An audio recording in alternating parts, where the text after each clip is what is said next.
Entre tantos desaparecimentos misteriosos, poucos causaram tanto impacto quanto o das irmãs Usti, não apenas pela tragédia em si, mas pela sequência de imagens captadas por câmeras de segurança (CCTV), que se tornaram peças centrais do enigma. O contraste entre a rotina tranquila que viviam e a forma como desapareceram fez o caso ganhar contornos quase cinematográficos, como um thriller sombrio que a vida real se encarregou de escrever.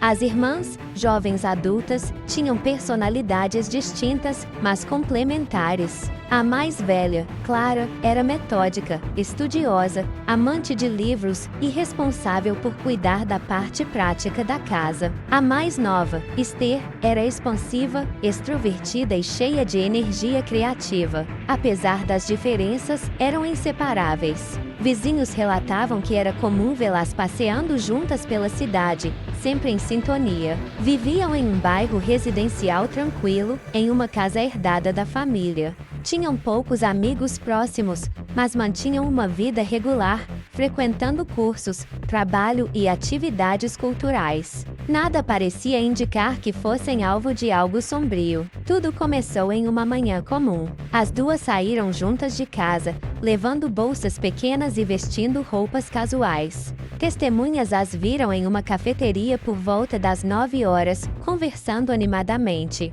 Depois disso, parte de seus movimentos foi captada por câmeras espalhadas pelo centro da cidade. A primeira gravação mostra as duas caminhando lado a lado em direção à estação de trem. Clara parece carregar um pequeno livro nas mãos, enquanto Esther gesticula muito, como se contasse uma história animada. Ambas parecem tranquilas, sem sinais de estresse ou pressa. Horas depois, outra câmera registra as irmãs em uma rua próxima a um rio que corta a cidade. Nesse ponto, algo chama a atenção. O comportamento delas parece mudar. Não estão mais conversando alegremente. Clara caminha olhando fixamente para frente, enquanto Esther olha em volta com expressão séria. O momento mais perturbador foi registrado por uma câmera próxima à ponte sobre o rio. Ali, as duas irmãs aparecem caminhando juntas até a beira de água. Ficam paradas por alguns instantes, trocam algumas palavras e, de repente, descem lentamente por uma escadaria que dá acesso direto ao rio. A filmagem termina com as duas desaparecendo do campo de visão, como se tivessem entrado na água ou seguido por uma área não coberta pela câmera. Essas imagens foram amplamente divulgadas pela imprensa e se tornaram o ponto de maior especulação do caso. O que as levou até ali? Foi uma decisão deliberada? Foram forçadas por alguém fora do alcance da câmera? Ou estavam sendo seguidas? Naquela noite, quando não voltaram para casa, familiares acionaram a polícia. Os celulares das duas estavam desligados, algo incomum para jovens que raramente se desconectavam por tanto tempo. A última localização registrada pelos aparelhos correspondia justamente à área próxima à ponte. As buscas começaram imediatamente, mas a ausência de testemunhas diretas dificultava o trabalho. Nenhum pedestre ou morador afirmou ter visto as duas após o momento registrado na CCTV. Era como se tivessem simplesmente desaparecido diante de todos. Para a polícia, o caso era intrigante desde o início. O vídeo não mostrava sinais de violência explícita. Não havia luta, nem pressa, nem um agressor visível. As irmãs caminhavam sozinhas, aparentemente calmas. Ainda assim, o destino delas parecia ter mudado de forma radical após aquele momento. As teorias iniciais iam desde a possibilidade de um acidente como as duas caírem no rio até hipóteses mais sombrias, como suicídio conjunto ou sequestro não captado pelas câmeras. Quando as imagens foram divulgadas na televisão e nas redes sociais, o caso ganhou proporções enormes. Milhares de pessoas assistiam repetidamente ao vídeo, tentando encontrar pistas nos movimentos das irmãs. Pequenos detalhes, como a direção do olhar de Esther ou o modo como Clara segurava o livro, se tornaram objetos de debate acalorado em fóruns e programas de transmissão vertical. A divulgação das imagens transformou o caso em um fenômeno midiático. Documentaristas, jornalistas investigativos e curiosos passaram a tratar o desaparecimento das irmãs Usti como um quebra-cabeça coletivo. Para os familiares, assistir às gravações era devastador. O vídeo mostrava os últimos instantes conhecidos das duas, mas oferecia mais perguntas do que respostas. Os pais, abalados, insistiam que não havia nenhum motivo para que as filhas desaparecessem voluntariamente. A mãe, em entrevista emocionada, afirmou: "Minhas meninas não estavam tristes, não estavam fugindo de nada. Algo aconteceu naquele dia, e precisamos descobrir o que foi." O primeiro capítulo do caso das irmãs Usti termina com uma sensação angustiante.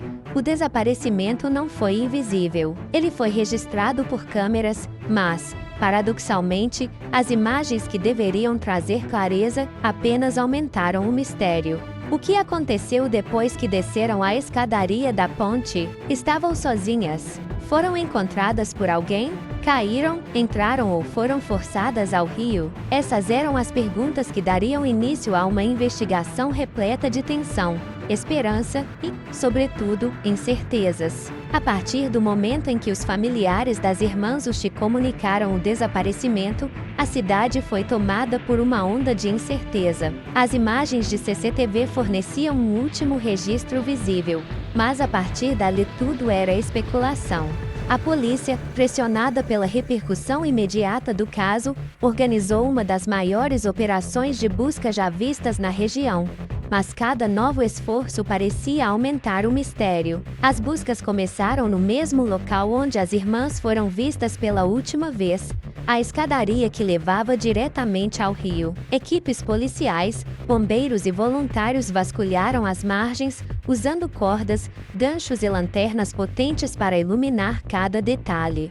Botes foram lançados no rio ainda durante a madrugada, enquanto mergulhadores exploravam as áreas mais rasas. No entanto, nenhuma peça de roupa, nenhum objeto pessoal e muito menos corpos foram encontrados. O rio, embora volumoso, não tinha correntezas fortes o suficiente para carregar dois corpos sem deixar vestígios. Dada a comoção pública, as autoridades locais solicitaram apoio de forças especializadas. Um comitê de crise foi montado, reunindo policiais, bombeiros, psicólogos forenses e especialistas em desaparecimentos. O caso passou a ser tratado como prioridade máxima. No entanto, essa priorização não se traduziu em resultados imediatos. Cada dia sem respostas aumentava a pressão da mídia e a angústia da família. Enquanto equipes buscavam fisicamente pelas irmãs, investigadores passavam horas revisando os vídeos das câmeras.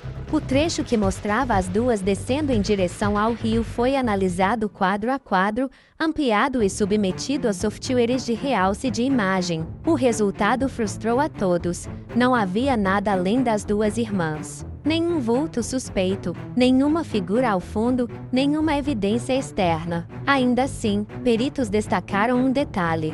Esther, a irmã mais nova, parecia olhar rapidamente para trás em determinado momento, como se percebesse algo ou alguém fora do alcance da câmera. Esse pequeno gesto foi interpretado como um possível indício de que não estavam sozinhas, mas a falta de clareza tornava tudo apenas uma hipótese. A polícia começou a entrevistar qualquer pessoa que tivesse passado pela região no dia do desaparecimento. Alguns transeuntes disseram ter visto duas jovens semelhantes às irmãs caminhando perto da ponte, mas nenhum conseguiu afirmar com certeza. Um barqueiro chegou a declarar que ouvira vozes femininas por volta do horário do desaparecimento, mas não conseguiu identificar se vinham da escadaria ou de outra parte do rio. Esses relatos se acumulavam, mas nenhum oferecia clareza. Enquanto isso, a imprensa ampliava a cobertura. As imagens das irmãs na CCTV eram exibidas repetidamente em telejornais, acompanhadas de entrevistas com especialistas que tentavam explicar o inexplicável. Alguns jornalistas levantavam a hipótese de acidente, talvez as irmãs tenham escorregado e caído no rio. Outros falavam em pacto ou suicídio conjunto, tese rejeitada veementemente pela família. Mais sensacionalistas, por sua vez, falavam em sequestro misterioso, alimentando teorias de conspiração. Para os pais, as primeiras buscas foram devastadoras. Eles acompanhavam de perto cada operação no rio, torcendo para encontrar as filhas vivas,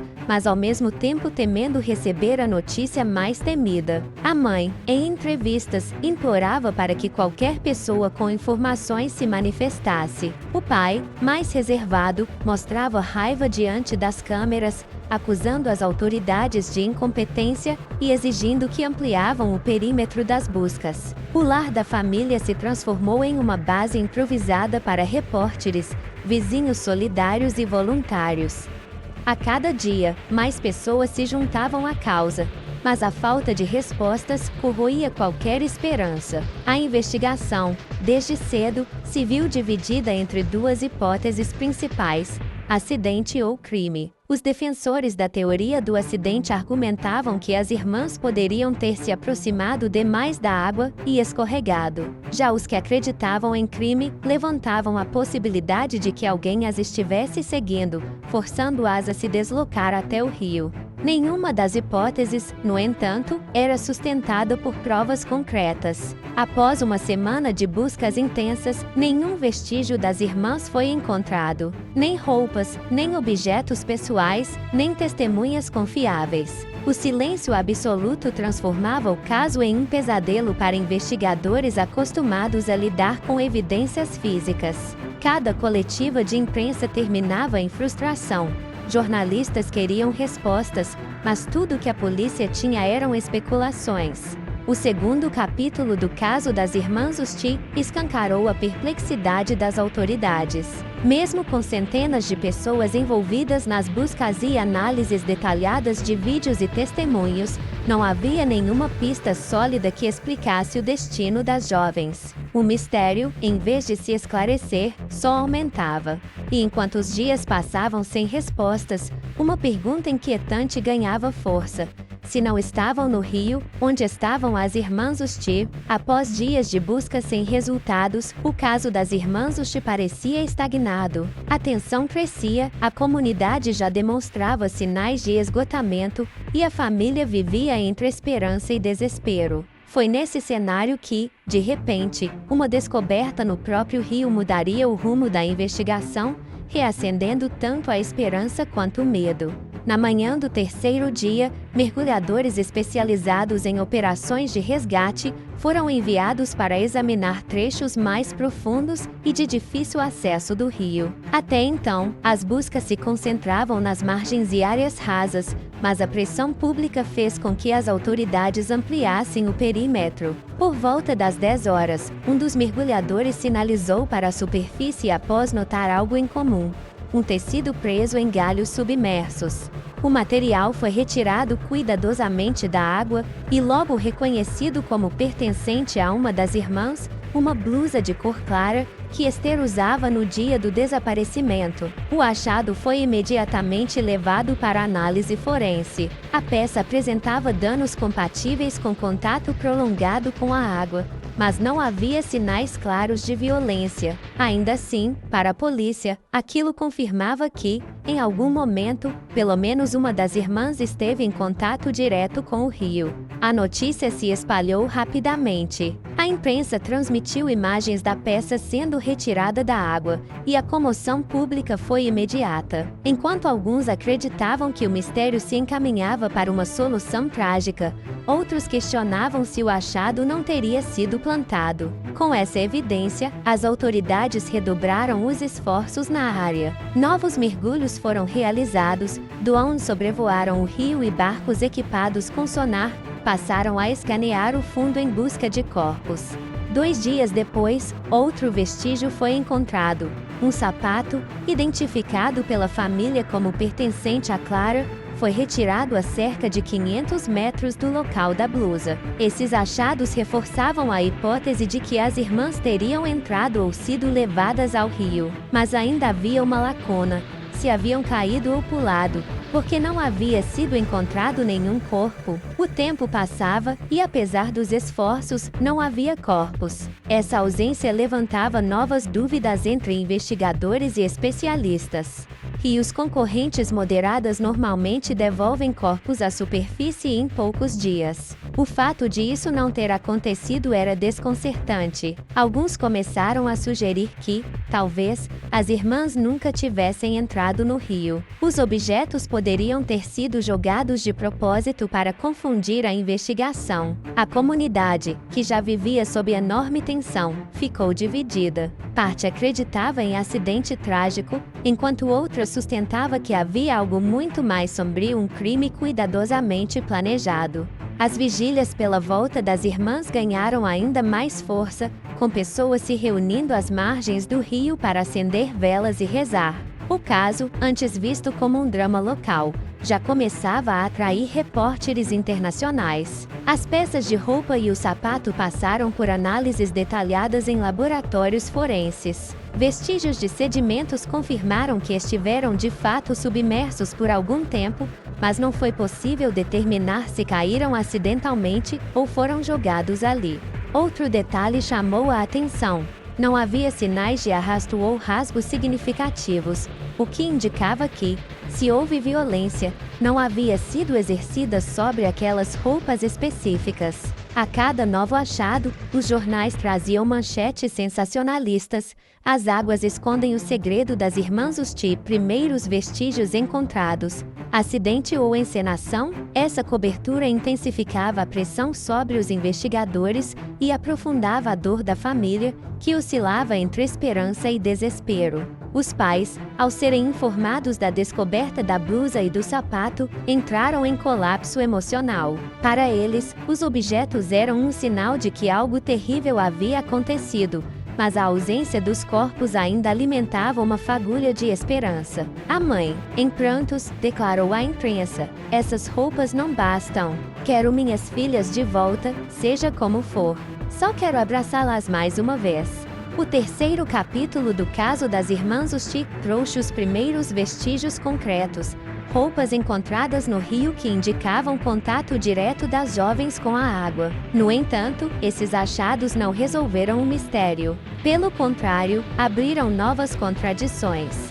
Se as irmãs realmente entraram no rio, por que não havia corpos? E se não entraram, quem jogou suas roupas lá? O enigma estava longe de ser solucionado, e o caso se tornava cada vez mais perturbador, deixando claro que o rio guardava segredos que ninguém parecia capaz de desvendar.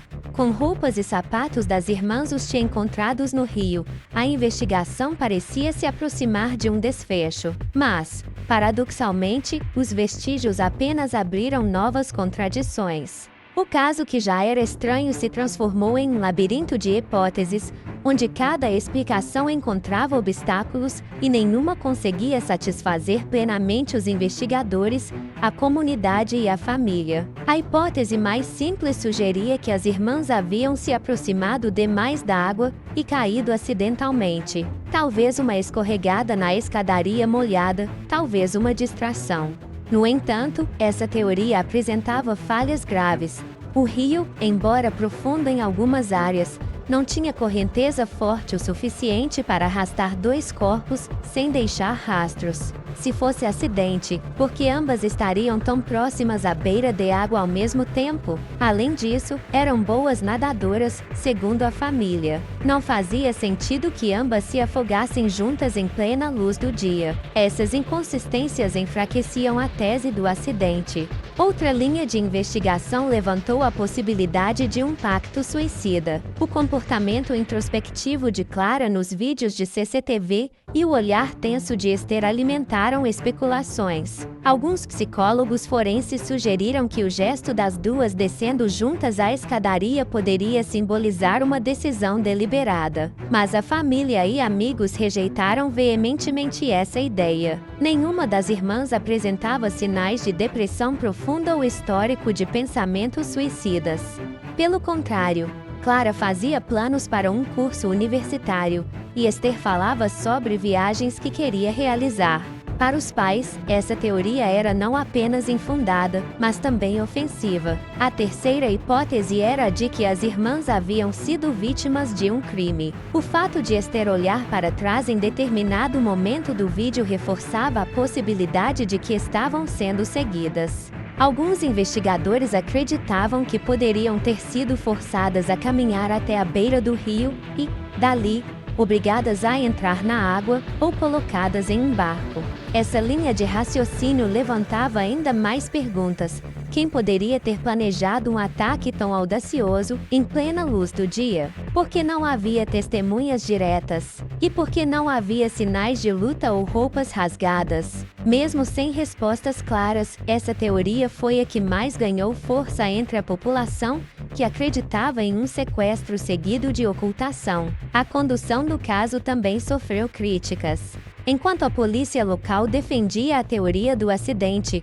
o comitê de apoio formado por especialistas pressionava pela hipótese criminal. Essa divergência foi amplamente explorada pela mídia, que denunciava guerra interna entre autoridades. Além disso, houve falhas técnicas. Uma das câmeras próximas à ponte, que poderia ter captado os minutos seguintes, estava quebrada no dia do desaparecimento. Para muitos, esse detalhe alimentava suspeitas de que havia algo mais obscuro por trás do caso. A imprensa, como sempre, desempenhou papel ambíguo. Enquanto programas investigativos tentavam aprofundar as linhas de raciocínio, veículos sensacionalistas exploravam teorias bizarras.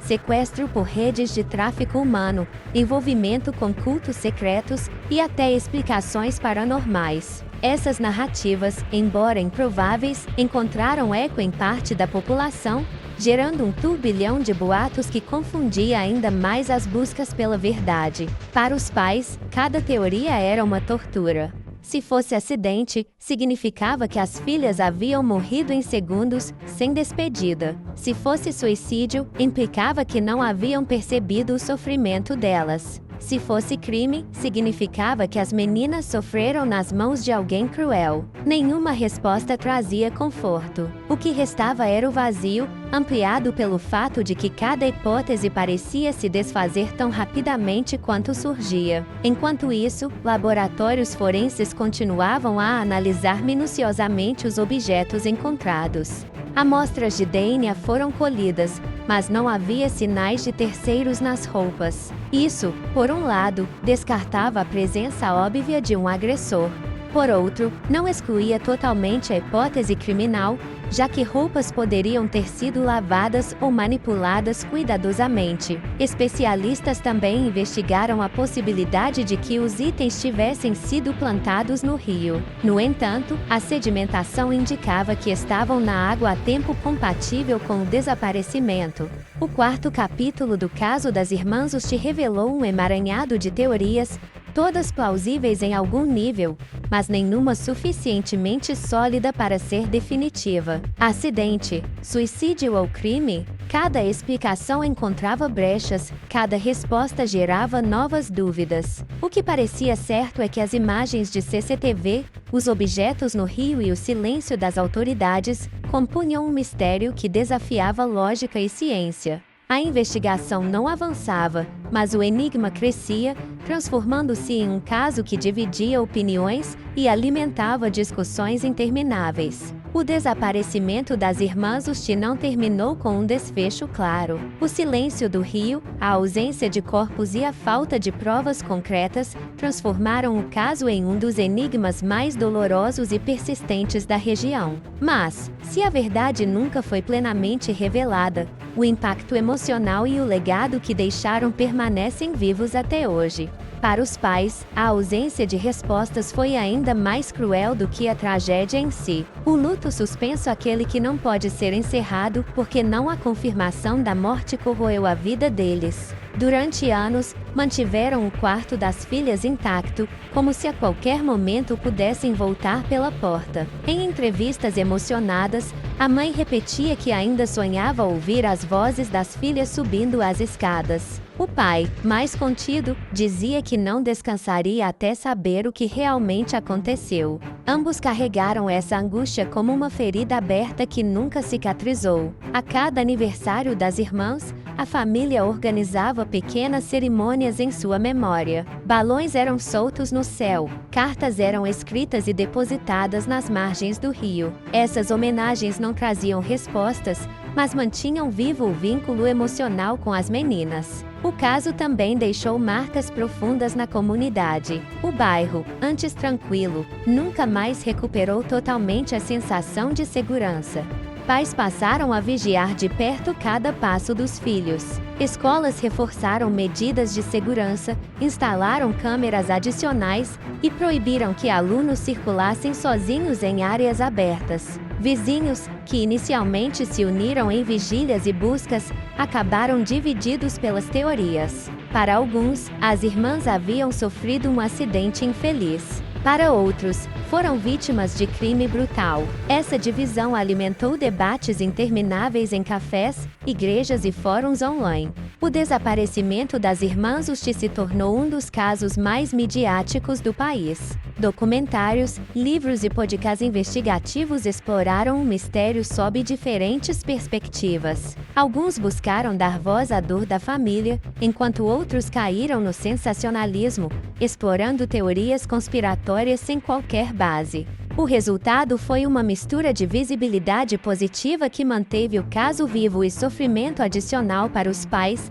que precisavam lidar com interpretações fantasiosas sobre o destino das filhas. Investigadores e especialistas em criminologia passaram a citar o caso como exemplo de mistério insolúvel e das dificuldades enfrentadas em investigações com poucas provas concretas. O sumiço das irmãs é usado até hoje em aulas de direito, psicologia forense e segurança pública para discutir temas como a importância da preservação de imagens de CCTV, o papel da comunidade em buscas emergenciais, o impacto devastador de hipóteses não confirmadas sobre famílias de vítimas. Mesmo sem solução, o caso das irmãs Usti se transformou em símbolo de fragilidade humana e da necessidade de vigilância constante.